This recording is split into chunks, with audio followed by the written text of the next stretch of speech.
Pensiun, ketemu lagi bersama saya Christian Pangabean dan Anda masih menyaksikan podcast Pensiunku. Nah, sahabat pensiun, untuk Anda semua yang masih setia menyaksikan podcast Pensiunku, jangan lupa, nggak bosan-bosan saya mau ngingetin nih, karena ini manfaatnya banyak dan besar banget. Kalau Anda sekalian belum mengunduh atau download aplikasi yang namanya Pensiunku dari Play Store yang ada di HP Android Anda semua, segera download. Karena banyak sekali tips, manfaat, dan juga termasuk Anda bisa mengajukan dana kredit pensiun yang tentunya bisa membuat masa pensiun Anda dan memasuki masa pra-pensiun agar lebih produktif dan juga tetap bisa beraktivitas dengan usaha yang Anda minati. Nah, sahabat pensiun, di episode kita kali ini, kita pengen ngobrol-ngobrol seru terkait dengan cita-cita atau keinginan kita semua lah yang pasti ya, sahabat pensiun ya. Bisa nggak sih kita masuk usia pensiun yang mana pasti rata-rata sudah di atas 50 tahun lebih sampai 60 tahun lebih, tapi kita pengen badan yang tetap fit, kuat, sehat, masih bisa olahraga, jalan-jalan, masih bisa makan enak, dan masih bisa menikmati masa tua kita. Nah, untuk itu saya mau ngobrol bareng dengan teman saya yang ada di sini nih. Di sini sudah ada Mas Abizar Al-Ghifari. Halo sobat pensiun, Sahabat pensiun. sahabat pensiunku ya kan. Kenalin dulu, saya Abizar Al-Ghifari, seorang personal wellness coach and Herbalife wellness coach juga. Kebetulan saya punya fit club ya, fit club and community, base-nya di Bekasi sebenarnya. Tapi sekarang udah mulai ke Jakarta juga, Mas. Kita mulai awalnya tuh bikin fit club ini tujuannya itu adalah untuk mengedukasi teman-teman yang terutamanya suka lari nih, Mas. Karena kan kalau kita lihat saat ini olahraga lari ini lagi diminatin banget nih, ya kan, di mana-mana orang kayak lari. Karena sampai sekarang masih ya? Sekarang masih, bahkan growth-nya lagi tinggi-tingginya gitu ya. Yeah. Cuma kan kadang orang cuma lari doang tapi nggak punya basic strength yang kuat atau yang bagus. Endingnya mereka cedera. Karena mungkin pemahamannya lari itu ya lari aja, seperti itu ya. Itu pemahaman dulu itu seperti itu tuh zaman. Dan yang salah sebetulnya sekarang sahabat pensiun dan juga siapapun yang menyaksikan ini ya, Mas Algi ya, somehow kadang-kadang sebagian teman-teman di luar sana bilang lari ini olahraga FOMO nggak sih ini? Kadang-kadang begitu ya. Karena tiba-tiba jadi banyak orang lari-lari semua. Itu ada momentumnya ketika orang lagi suka sepedaan semua gitu. Tapi kalau kita lihat lari sampai sekarang memang cukup lama tren ini. Masih terus, bahkan tadi Mas Algi bilang masih rame ya. Masih rame, bahkan tambah. Bahkan tambah rame. Bahkan event-event lari ya, Mas ya. Itu setiap minggu di Jakarta tuh ada. Setiap minggu. Berarti artinya karena animonya masih sangat tinggi ya. Betul. Orang suka untuk lari. Mungkin kalau aku ngeliatnya gini kali ya. Kalau kan olahraga yang lagi FOMO ini kan kayak padel. Betul. Kan lagi FOMO juga. Cuma kalau padel tuh kan ya komunitas kecil ya. Orangnya cuma paling yang main 8 orang, 9. Cuma kalau lari ini masif, kita larinya ya, dalam jumlah besar. Jumlahnya besar, dan kita nggak cuma olahraga larinya, tapi kita juga sosialnya yang akhirnya ngebuat mungkin banyak kok teman-teman aku yang di komunitas gitu ya, awalnya saling nggak kenal nih, akhirnya kenal, and then mereka akhirnya growth bareng, bikin bisnis apa dan segala macam. Jadi bisa untuk berjejaring juga. Betul, itu mungkin kenapa lari masih. Berarti lari untuk kesehatan, lari untuk berjejaring. Asal jangan lari dari kenyataan. Itu dia. Berarti masalah gini tadi personal wellness coach. Kemudian komunitas Neo 24 dan juga Herbalife gitu ya. Neo 24 tadi di pertemuan di awal kita sebelum kita mulai take podcast ini ya, Mas Algi, tadi Neo itu ada singkatannya ya? Ya boleh dong dikasih tahu ke sahabat pensiun. Jadi Neo itu N-nya itu nutrition. Ya. Exercise optimize 24 hours. Jadi selama 24 jam dalam hidup kita tuh harus terisi dengan nutrition. Kemudian exercise, ada latihan, dan O-nya tadi secara optimize ya. Wah, ini keren banget ini. Kita akan masuk lebih dalam nih sampai ke situ. Iya, Mas Algi tadi udah perkenalan seperti itu. Jadi kalau tadi Mas Algi singgung soal masalah lari yang sampai sekarang animonya masih banyak dan orang senang tiba-tiba ikut lari, ya mau dia FOMO ataupun memang suka lari gitu ya. Tapi tadi Mas Algi bilang sebetulnya ada basic pengetahuan untuk orang lari. Betul, ada. Ternyata jadi lari nggak cuman yang penting pokoknya pakai sepatu lari, baju celana lari, terus kita langsung lari, nggak begitu ya? Sebenarnya tuh bisa-bisa aja, Mas. Yang penting kita punya kaki ya, terus mau mencoba lari, mau pakai sepatu doang, lari 1 kilo, 2 kilo tuh nggak masalah. Tapi orang tuh sekarang tuh bilangnya gini, lari tuh harus 5 kilo, itu yang salah tuh Mas. Padahal Kenapa harus 5 lari kilo? 100 meter pun juga sebenarnya lari. Lari juga. Gitu. Ya dalam perlombaan olimpiade besar aja kan ada sprint Bener, run kan, itu bener kan banget. jalannya kan 100-200 meter cukup. Iya. Nah, cuma karena ini baik dan nggak baik juga mungkin ya, efek FOMO lari olahraga yang saat ini sering apa ya digemari masyarakat gitu kan, membuat orang itu langsung pengen seperti ini. Misalkan contoh lihat temennya ya, temennya udah bisa nih 5 kilo nonstop, Soal bergaul itu. ya kan? Wah, saya juga bisa nih. Gitu. Padahal basic strength-nya nggak ada, terus basic kardiovaskular Nggak ngukur diri. Iya, akhirnya endingnya malah cedera. Gitu ya. Atau bahkan yang lebih bahayanya lagi bisa terkena serangan jantung mungkin gitu ya. Itu ya. Dan banyak kejadian seperti itu. Banyak. Bahkan kemarin Mas ada salah satu event trail run ya, event lari di gunung di Lau ya. Itu 2 orang pelari kategori 15K itu dinyatakan meninggal karena kena serangan jantung. Serangan jantung karena dia memaksakan. Bisa lari jadi, atau gimana? dia memaksakan atau memang persiapannya kurang. Persiapannya Ya, kurang. persiapan itu kita banyak Mas. Yang pertama kita bisa persiapan itu mulai dari yang namanya nutrisinya, ya, fueling nutrisinya, terus Itu sebelum lari berarti ya? yes, exercise-nya, ya, terus juga mungkin mentalnya juga, gitu. Jadi 3 aspek itu tuh penting banget kalau kita lagi rest. Menjadikan sekali ya. Orang bertujuan mau pengen sehat, Betul. pengen lari, ternyata malah dalam event tersebut harus menjumpai Apalagi ajalnya. ini ya buat sahabat pensiun ya yang mungkin mau mencoba nih kayak udah pensiun di rumah ya kan, daripada di rumah doang pengen coba lari gitu kan, tapi bingung nih kan mulainya dari mana atau gimana, karena balik lagi ya, usia 50 nih Mas ya, usia 50 tahun itu tujuan olahraganya tuh bukan seperti orang usia 25 tahun pasti. Kalau orang usia 25 Dan tahun harus menghindari yang hard impact kan sebetulnya. bener.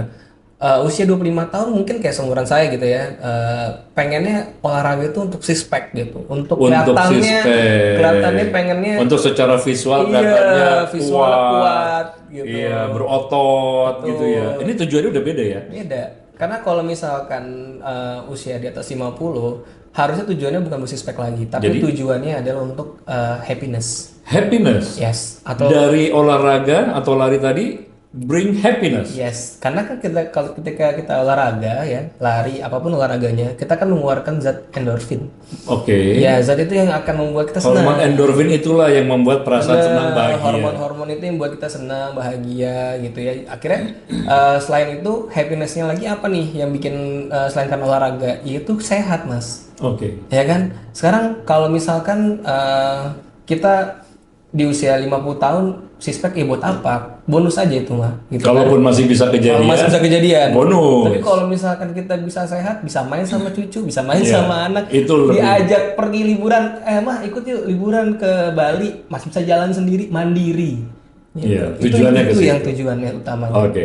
Ya, tapi kalau kita ngobrol soal Fit Club and Community-nya ini, masalah gini turut aktif ya. Membina para apa kita sebutnya di situ member. Bisa dibilang member Ya, sebutlah member gitu lah ya. Ini yang sudah cukup berusia ya. Sementara Mas Algi dengan usia yang masih sangat muda, ya nggak sangat muda juga sebetulnya ya. Tapi kawan muda kita ini aktif membina para member yang berusia sudah di atas 40, 50 bahkan sampai 60 tahun ya. Oke, ya ini uniknya di Neo24 ya, Iya. dibanding komunitas-komunitas yang lain mungkin Oke. ya.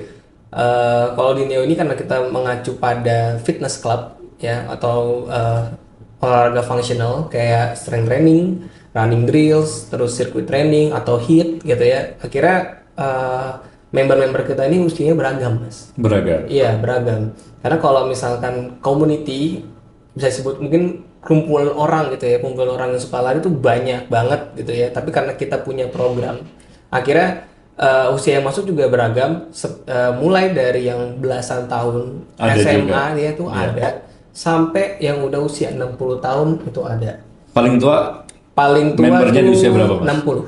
Ada yang sampai 60 ya? Ada. Kondisi fisiknya seperti apa? Kondisi fisiknya luar biasa, bugar. Masih ya. bugar? Karena dan ini aku sedikit spill aja kali nggak apa Boleh, ya. Jadi nggak apa-apa. member aku namanya Om Alfa. Halo Om Alfa nih kalau nonton. Om Alfa apa kabar? Jangan lupa nonton ya podcast pensiunku ya. Ya, Om Alfa ini usianya 58 tahun. Oke. Ya, 58 tahun lebih seingat aku. Dia ini by the way ginjalnya cuma satu. Sudah pernah diangkat operasi pengangkatan satu pengangkatan ginjal. Oke. Dan tapi dia baru tanggal 7 Desember kemarin itu dia finish standar chartered marathon kategori 10K. How come? How come? Karena dia latihan. Sementara Ginjal ketika juga ginjal bermasalah, salah satu saran dari medis biasanya tidak boleh lagi beraktivitas terlalu melelahkan. Ya, makanya Mas. Jadi kalau di lari itu banyak orang kelirunya itu asal lari, nggak Oke. tahu yang namanya kapasitas jantung, kapasitas heart rate kita berapa. Jadi Om Alfa ini aku sarankan untuk dia tuh selama di olahraga itu hanya boleh kapasitas jantungnya itu dimain di zona 1 ataupun zona 2. Artinya? Ya, jadi zona 1, zona 2 itu kita bagi dari kan heart rate itu normalnya 220 Mas. 220 dikurangin usia. Itu maksimal heart rate kita. Contoh ya, misalkan usiaku 20 tahun. Berarti maksimal heart rateku di 200. Nah, kalau Om Alfa kita kurangin tuh 220 kita kurangin 58 berapa tuh? Oke. Ya segitu ya. Nah, dari hasilnya itu kita bagi lagi. Dia hanya boleh dengan kapasitas 70% dari maksimal heart rate-nya. Jadi 70%. jadi intensitasnya ringan walaupun dia larinya jauh. 160 something sekian berarti kalau kayak tadi 220 dikurangin Nggak nyampe 58. 160 lah. Iya, Ya, plus minusnya lah. Iya, 160 kita kali 70% ya. Nah, itu yang 70% lagi di situ dia harus jaga disitulah dia harus heart jaga rate heart dia. rate-nya. Artinya berarti selama dia lari dia harus terus memonitor dong. Betul. Lihat heart rate-nya dia sudah di berapa. Kalau sudah mulai agak mendekati limitasi, dia harus jalan dulu santai, relax, tarik nafas lagi. Turunin dulu heart rate-nya. Oke, itu rumus standarnya ya. Dan ini yang sepertinya nggak dipahami oleh banyak orang. Benar. Orang-orang kalau lari ini anak-anak sekarang khususnya yang Pokoknya langsung FOMO, PS5. iya, ngomongnya langsung PS aja ngomongnya kan. Udah gitu jadi beradu kan. Bener. Lu PS berapa lo? Gue udah PS sekian gitu-gitu. Wah, ini kacau nih, ini menyesatkan nih ya. Iya. Ya, karena seolah-olah pace makin tinggi ya. Jadi itu kan semakin dekat dengan dia jarak tempuh kilometer ya kan. Artinya dia larinya tuh makin cepat. Artinya kuat lah endurance-nya karena dia berarti jarang berhenti, jarang jalan gitu kan, dia semakin cepat gitu kan. Ini akhirnya ambisi-ambisi seperti itulah yang karena akhirnya emosional gitu kan, kemudian nggak mau kalah dalam tanda kutip tadi ya, nggak ngukur diri, Nggak ngukur diri, benar. tumbanglah di satu titik tertentu ya. Dan yang mengakibatkan paling fatal tadi bisa sampai kehilangan nyawa ya. Nyawa. Oke. Jadi emang kalau aku bilang olahraga lari itu nggak main-main sih. Nggak sesederhana cuman pakai sepatu, outfit dan jas run, Harus nggak seperti itu. tahu karena gini Mas. Kalau aku pribadi kan juga lari juga meal age mingguan aku tuh kurang lebih di 40-60 kilo. Oke. Jadi aku hampir setiap hari lari. Aku pribadi ya. Hampir setiap hari lari. Jadi lari itu sekarang udah jadi tolak ukur aku. Tadinya aku lari untuk sehat, ya kan? Sekarang aku jadi tolak ukur. Kalau aku larinya nggak enak, tandanya ada yang salah dengan kesehatan aku. Apa contohnya lari nggak enak? Iya, ketika aku lari, heart rate-ku tinggi. Oh, kenapa ya? Aku akan evaluasi apakah mungkin makanan aku yang salah, nutrisi recovery yang salah, atau tidurnya kurang. Bisa pengaruh dari Jadi situ ya. aku bisa tolak ukur aku untuk kesehatan aku adalah di performance lari aku. Jadi aku balikin. Kalau itu aku ya. Gitu. Oke. Tapi itu juga berlaku ke member-member aku yang lain ternyata. Iya. Sedikit cerita lagi tadi Om Alfa ya udah di usianya 58 tahun hampir tapi dia 60 masih tahun. bisa 10K guys gitu ya. Masih bisa ten. Masih bisa 10K dan 10K di Singapura kemarin. Singapura, oke. Ada lagi ini orang terdekat aku juga. Member juga tapi juga mentor aku yaitu orang tua aku. Orang tua sendiri. Iya, papa aku usia 50 tahun by the way. Oke. 50 tahun, baru 50 tahun kemarin. Iya. Tapi beliau yang ngajarin aku tentang pentingnya olahraga, pentingnya jaga makan, nutrisi dan lain-lain. Berarti artinya ayah memang hobi olahraga juga dari dulu. 50 tahun badannya masih fit, kering ya, masih ya kalau misalkan bisa dibilang bagus lah ya badannya gitu kan. Dia yang pertama kali nyeburin aku ke olahraga triathlon, maraton tuh dia. Karena beliau duluan yang pernah mengikuti olahraga itu, atau dia Kebalik. suka olahraga lain? Dia tuh olahraganya tuh sepeda mas. Dia tuh sukanya sepeda. Dia ikut Audax olahraga Audax itu sepeda 200 kilo ya satu hari tuh dia 200 kilo. Abis itu dia ikut triathlon. Nah pada saat dia ikut triathlon tes pertamanya itu tahun 2016 nih aku ya 2016 itu aku diajak sama papa. Pertama kali Mas Algi itu ikut triathlon? Yes, diajak untuk tim relay. Jadi aku relay, aku sama papa aku sama temen aku tuh. Jadi bertiga. Jadi aku yang berenang, papaku yang sepeda, teman aku yang lari. Iya, oke. Jadi kompetisi kita sehat lah. Iya, Di iya, rumah tuh iya. kompetisinya sehat gitu kan. Oke. Tapi nggak cuma berhenti di 2016, dia terus sampai sekarang menjaga. Masih aktif? Iya, masih aktif. Bahkan di Neo pun dia ikut latihan, dan di Neo aku yang ngajarin dia. Gitu, Oke. aku yang ngajarin dia, sehingga dia memutuskan tahun depan dia ikut Jakim ya, itu event besar di Jakarta, Iya. Jakarta International Marathon, kurang lebih sekitar 50.000 runners yang akan ada di 50 situ dengan jarak dengan jarak 21 k atau half marathon. half marathon atau 21 Papa k. insya Allah ikut tahun depan, makanya dia Iya. persiapan dari sekarang, dan aku bilang nggak apa-apa, Papa kalau mau ikut HM atau half marathon harus persiapan dari sekarang, latihan dari sekarang. Berapa lama butuh persiapan nih Mas Algi? Untuk peak season, untuk orang yang udah biasa lari ya, itu sebenarnya cukup 4-5 bulan tuh. Tapi kalau yang sudah tadi biasa lari.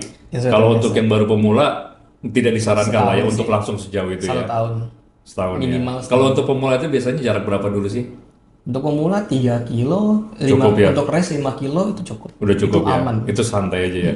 Oke, tapi pertanyaannya sekarang begini, karena tadi ada Om Alfa, ada papanya Mas Algi, which is kita sudah bicara ini rekan-rekan yang lebih senior dari kita yang memang usianya sudah di atas 50-50 tahun. Yep. Artinya sangat relate dengan sahabat pensiunku yang mana memang kita pengen berbagi seputar informasi juga khususnya tentang masalah kesehatan, menjaga kebugaran, menjaga kesehatan. Untuk para sahabat pensiun yang kalau kita bicara usia pensiun sudah pasti di atas 50 sampai 60-an semua.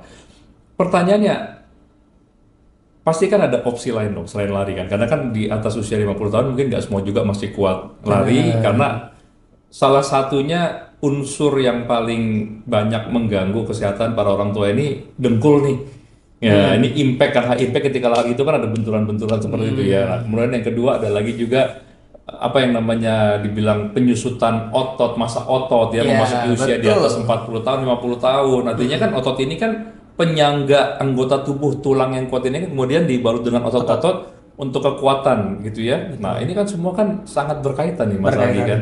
Iya. Gimana kita melihat dari sudut pandang usia yang memang sudah di atas 40, 50 bahkan sampai 60 tahun ini? Oke, bagus banget nih pertanyaan ini. Oke, banyak orang tuh nggak sadar ya Mas. Iya. Ada yang namanya itu sarkopenia. Sarkopenia. Ya, mungkin Mas juga tahu ya, sarkopenia itu adalah penyusutan massa otot. Startingnya dari mana?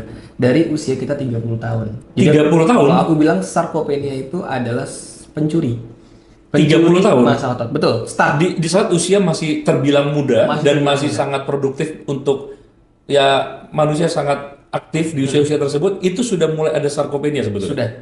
Jadi dari umur 30 tahun dan akan makin cepat ketika kita sudah menginjak umur 50 tahun. Oke. Jadi pada saat umur 30 tahun itu setiap tahunnya 1% massa otot kita tuh diambil. Menyusut. Ya, kalau aku bilangnya diambil. Jadi sarkopenia ini pencuri. Pencuri massa otot. Ya. Setahun 1%. 1 tahun 1%. Berarti kalau Jadi dari 30 ke 40 udah 10%. betul. Ke 50 sudah 20%. Oke. Dan seterusnya. Iya. Gitu. Jadi kalau misalkan sarkopenia ini bukan penyakit ya Mas ya, tapi ini Kondisi emang alamiah, biologis manusia, manusia. ya. Mereka akan ada penyusutan. Betul. Tapi catatannya begini, apakah itu hanya berlaku buat kita semua yang tidak suka berolahraga, atau whether we like it sports or not, kita suka olahraga ataupun tidak, tetap akan ada penyusutan otot? Tetap akan ada penyusutan otot. Cuma itu bisa dicegah dengan kita olahraga. Ya, dengan kita olahraga mungkin sahabat pensiun pernah lihat ya di beberapa cuplikan mungkin di Instagram, di YouTube ya, mungkin ada orang yang usianya 70 tahun masih fit, masih bugar ya, ototnya masih bagus, masih bisa lari gitu kan. Tapi ada juga orang yang 70 tahun sudah berbaring di rumah sakit misalkan gitu. Kenapa ini bisa berbeda padahal usianya sama? Betul. Ya itu adalah si metabolismenya. Dan sebelumnya di masa mudanya apa kebiasaannya. Nah, sarkopenia ini bisa dicegah dari kita olahraga ringan sebenarnya Mas. Olahraga ringan. Contohnya seperti? Contohnya kita misalkan strength training ya. Strength training itu kan untuk melatih kekuatan. Kalau untuk for senior, kita bisa mulai dari mana nih? Kita bisa mulai dari misalkan setiap hari kita jalan kaki, let's say 10 menit. Terus kita Itu sudah masuk strength training? Yes, enggak, itu masih masuknya untuk kardiovaskular. Oh, kardiovaskularnya buat jantung dulu. Oke. Terus setelah itu kita bisa mulai dari misalkan squat ya. Kalau kita nggak kuat squat gimana gitu ya, kita bisa mulai dari tempat duduk nih. Ini duduk ya, kita sambil berdiri, terus duduk lagi. Oh, jadi hanya di tempat duduk ini, Bener. terus berdiri, duduk lagi, berdiri, duduk lagi. Satu hari 20 kali aja. 20 kali aja. Itu Itu sudah simple. membantu Sangat membantu. apa? Bagian apa yang terlatih? Lower body. Jadi struktur anatomi tubuh kita itu, otot terbesar di tubuh kita itu adalah kaki, Pak. Otot terbesar di tubuh kita. Kaki. Oke. Jadi kaki itu kan menopang tubuh kita ya. Iya. Ibaratnya ini kita hidup misalkan 60 tahun nih. Ya kan kita selalu ditopang sama kaki kita. Sehingga kaki kita memang perlu dilatih. Nah, dengan cara melatih apa? Ya paling basic adalah kalau kita nggak punya waktu untuk ke gym atau misalkan belum berani untuk ke gym gitu kan. Kadang orang yang pemula gitu cenderung kan aduh malu apa dan segan gitu ya. Kita bisa mulai dulu dari rumah dengan regular squat aja. Jadi artinya sebetulnya nggak harus ke gym juga ya, asal mau berolahraga di Yang rumah penting pun mau bisa. berolahraga karena gini aku kalau di Neo 24 tuh kita kan mengusahakan teman-teman ini member-member ini atau tim Neo kita sebutnya mereka tuh punya yang namanya transformasi. Banyak banget mas transformasi yang terjadi di Neo ini ya. Ada yang Om Razer, dia umurnya 46 tahun, dari berat 82 sekarang udah di 70 ya berat badannya. Dari yang nggak kuat lari sekarang udah bisa half marathon sub 2:24 ya. Itu waktu finishnya 2 jam 24 menit. 2 jam, 24 menit untuk half marathon. yang artinya itu Itu udah bagus banget mas. Itu rata-rata waktu itu sudah sangat bagus. average-nya udah pace 6 gitu. Jadi 6 menit per kilo. Nah itu tuh apa ya? suatu transformasi dari perubahan itu yang nyata itu ya. yang nyata karena dimulai dari yang namanya Tapi repetisi. pertanyaannya berapa lama proses itu harus dilalui, Mas Algi? Setiap individu itu berbeda sih mas. Berbeda. Berbeda. Tapi rata-ratanya Rata-ratanya sebenarnya 3 baru bisa dirasakan. 3 bulan konsisten tuh udah pasti udah berasa. 3 bulan konsisten. Pasti akan ada perubahan. pasti. Jadi konsistennya ini sebetulnya ya. Nah, cara ngebangun konsisten ini aku selalu bilang sama teman-teman itu tentang yang namanya repetisi, Mas. Jadi tidak perlu langsung jauh, tidak perlu langsung cepat ya. Aku malah marah ketika sama member-member aku ini kalau misalkan mereka larinya cepat mulu. Larinya kencang, mulu intensitasnya tinggi. Aku kan marah karena nggak akan berkembang. Nggak akan berkembang. Bahkan justru ketika kita latihan kita harus cari yang paling nyaman nih. Nah, repetisi itu maksudnya apa mas? Jadi ketika kita mulai suatu olahraga, contoh misalkan tadi ya untuk sobat pensiun yang mau coba squat ya, 20 kali squat gitu ya, coba per hari. Ya repetisi diulang terus setiap hari. Berapa lama diulang? Selama 45 hari dulu. 45 hari pertama dulu, oke. 45 hari pertama aja ya, itu squat 45 hari. Aku yakin setelah 45 hari dia akan memutuskan tidak akan berhenti untuk squat. Karena begitu berarti karena udah menjadi kebiasaan. Jadi kebiasaan. Iya. Jadi akhirnya jadi kebutuhan ya. Betul. Bagi tubuh jadi kebutuhan. Benar. Untuk harus ada pergerakan. Olahraga. Jadi simple untuk sahabat pensiun ya. Olahraga tuh cuma makan waktu 1 jam, maksimal 1 jam dari 24 jam kita. Tapi yang paling penting adalah sisanya. 23 jamnya ngapain mas? Oke, nah pertanyaannya sekarang kalau sahabat, 23 jamnya ngapain ini nanti masing-masing pasti punya jawabannya sendiri nih masalah gini. Karena memasuki masa prapensiun atau pensiun untuk para sahabat pensiun ya, pasti akan memanfaatkan waktu dengan berbagai rupa lah. Ya, ada yang masih pengen bekerja, produktif, ada yang tadi ada olahraganya, kemudian ada juga yang ya mungkin punya berkegiatan dengan baik rekan-rekan, teman, ataupun para keluarga dan sebagainya ya. Tapi yang salah satu kendala yang terbesar ini biasanya kalau nggak terbiasa, ini kan mager nih, ya kalau orang sekarang bilang nih mager nih sahabat pensiun, malas gerak gitu kan ya. Dan beberapa sahabat pensiun juga mungkin merasa, aduh kita nih udah terlalu, it's too old to start, udah terlalu tua untuk mau memulai nih, gue nih udah 55 nih gitu, saya ini udah 60 nih, saya mau mulai dari mana nih gitu kan ya. Ini dari mana harus dimulai Mas Argi untuk usia-usia pensiunan dan apa yang harus dimulai dengan aman ya, dalam tanda kutip aman gitu ya, supaya nggak menimbulkan cedera dan tidak mengkhawatirkan ibu, bapak sama anaknya jalan kaki, jalannya udah bener nih. Iya. Tapi kenapa abis itu melipirnya ke nasi kuning, nasi uduk atau yang seperti salah ya? Ya bahkan whey protein itu bagus diminum malam hari mas. Oh gitu? Pas mau tidur. Oh malah pas mau tidur, bukan pada saat mau berkegiatan. Ada satu pertanyaan yang paling umum Mas lagi. Apa tuh? Mas? Kenapa ketika orang sudah mulai masuk usia-usia 50 tahun lebih, prapensiun dan pensiun dan seterusnya ini, tubuh tuh jadi lebih cepet capek. Mas Algi, itu yang terima kasih banyak dan untuk sahabat pensiun yang menyaksikan jangan lupa like, subscribe dan juga komen. dari setiap episode yang kita tayangkan, karena kita masih akan terus hadir dalam podcast-podcast lainnya di podcast Pensiunku untuk terus memberikan informasi, tips, dan juga segala hal yang berhubungan dengan dunia pensiun. Terima kasih sudah menyaksikan podcast Pensiunku. Sampai jumpa.